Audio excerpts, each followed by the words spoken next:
پرسیاری هاوڵاتیشتری بەڕێزمان بۆ هاتووە دەڵێت بێ زەحمەت من کوڕێکم هەیە تەمەنی 14 ساڵە 2 مانگە کێشی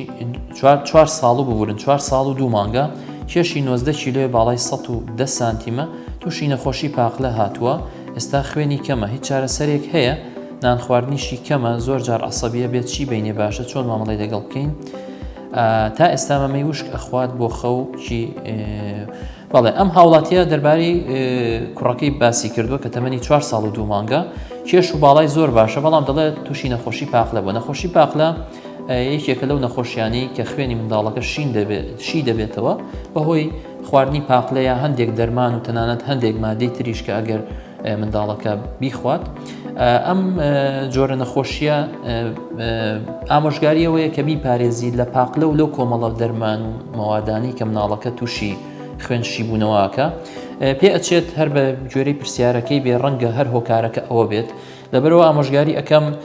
سەردانی پزیشێکی سپۆڕی منداڵان بکە بۆی لە نزیکەوە هەموو پشکنینێکی بۆ بکرێت و بزانن هۆکاری سەرەکی کەم خوێنەکەی چی ئایا هەر نەخۆشی پاقلەکەی یان هۆکارێکتری لە پشتەوەی